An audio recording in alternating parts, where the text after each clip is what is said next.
남대문에서 술 한잔 한다면 여기 먼저 가겠습니다. 안녕하세요. 술맛 여행놈 접니다. 어느 날 고등학교 동창놈을 만났습니다. 이놈이 자기 미래는 잘 모르는데 남대문 맛집 하나는 기가 막히게 아는 놈이거든요. 남대문에 제가 환장할 만한 곳이 있다길래 당장 같이 가자고 했더니 단칼에 싫답니다. 뭐 싫을 수 있죠. 우리는 거절에 자유로워져야 합니다. 거절이 무서워서 말을 못 꺼내서도 안 되고 미안해서 거절을 못해서도 안 됩니다. 그러니까 좋아요 한번 부탁드리겠습니다. 어느 토요일 오후 오랜만에 나온 남대문은 그야말로 호떡 반 사람 반, 시장 메인 길을 걷기조차 힘들 정도더군요. 남대문에서 술 마신 기억을 뇌주름 사이에서 살포시 꺼내보면 가장 먼저 막내 횟집이 생각납니다. 회를 시키면 조선팔도 최고의 감자조림이 나오는데 소주 마시기 기가 막히죠. 그 다음은 골목에 숨은 닭진미, 노게의 터프한 맛에 특히 그 장판같이 두툼한 노란 껍질은 환상적인 소주 안주입니다. 마지막으로 어향까지의 고량주 콸콸 들어가는 연길 반점 정도가 떠오릅니다.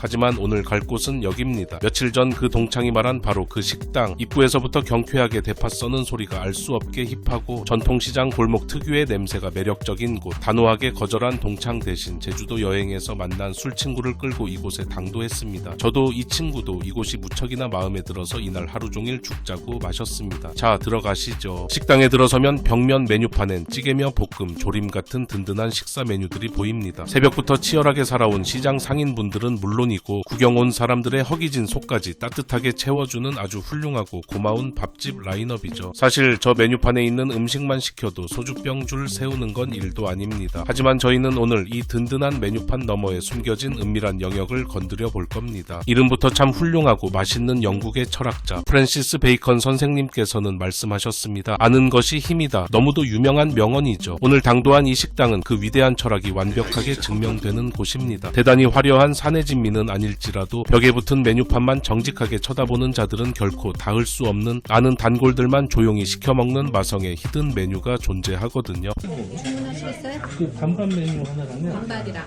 계란조림 하나. 계란조림. 소주인가요?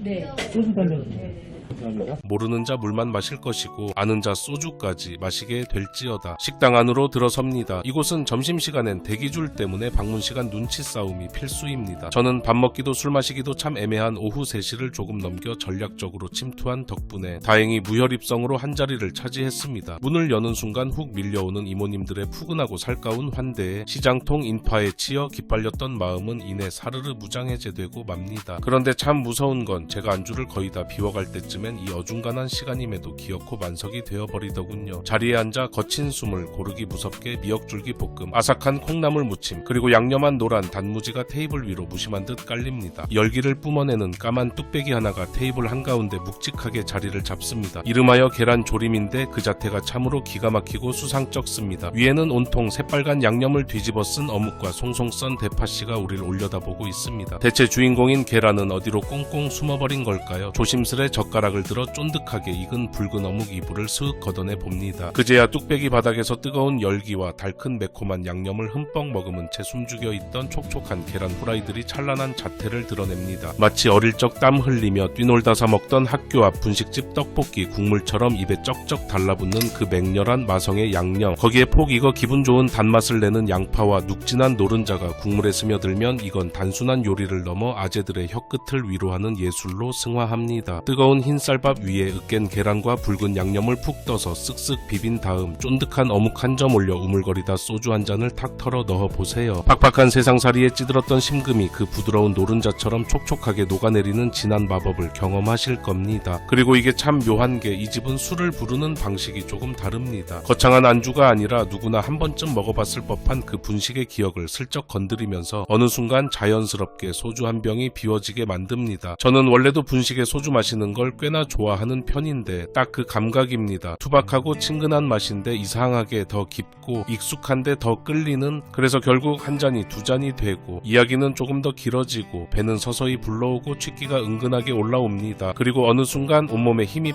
빠져나가면서 그 자리를 가득 채우는 건 꽤나 단순하고도 분명한 행복 하나입니다. 하지만 여기서 눈가를 붉히며 감동하기엔 아직 이릅니다. 초반부터 아껴둔 우리의 도파민을 한계치까지 끌어올릴 진짜 가성비의 축복이 주방에서 기다립니다. 기다리고 있거든요. 등장하는 순간 헛웃음과 함께 동공을 확장시키는 만원의 기적, 바로 반반 메뉴입니다. 이 또한 메뉴판에는 없습니다. 정겹게 붙여낸 두툼한 엄마표, 채소 계란말이가 절반, 그리고 그 옆에는 윤기가 좔좔 흐르는 붉은 비엔나 소시지가 나머지 절반을 가득 채운 경이로운 접시. 먹기 좋게 문어 모양으로 앙증맞게 칼집을 낸 비엔나 소시지를 새콤달콤한 케첩에 푹 찍어 씹는 순간 까맣게 잊고 있던 유년 시절의 눈부신 향수가 혓바닥 위로 왈칵 밀려옵니다. 어릴 적 도시락 속 최고 존엄이자 부의 상징이었던 그 맛을 이제는 쓴 소주를 들이켜며 삶의 무게를 버티는 늙은이가 되어 다시 마주하는 기분이란 참으로 묘하게 가슴을 후벼 팝니다. 이곳 사장님은 야속하게도 소주를 1인 1병으로 묶어두셨습니다. 솔직히 처음엔 서운했지만 안주를 한 입 먹어보는 순간 사장님의 큰 그림을 깨달았습니다. 만약 술 제한이 없었다면 이 기가 막힌 안주들에 취한 아재들이 테이블마다 죽치고 앉아 영업 끝날 때까지 안 일어났을 게 뻔하거든요. 다음 손님을 위해 자리를 순환시키려는 시장통 식당만의 지혜이자 배려인 셈입니다. 그래서 저희도 그 룰에 완벽하게 동참했습니다. 할당된 소주 한 병씩을 깔끔하게 비우자마자 서둘러 엉덩이를 떼고 일어났습니다. 투박한 시장의 온기, 상상을 뛰어넘는 안주들의 향연, 그리고 팍팍한 삶에 건네는 묵직한 위로가 있는 곳, 남대문 갈치골목에 숨은 진주 우정식당에서 오늘도 소주 트립 완벽하게 성공입니다. 긴 영상 봐주셔서 대단히 감사합니다.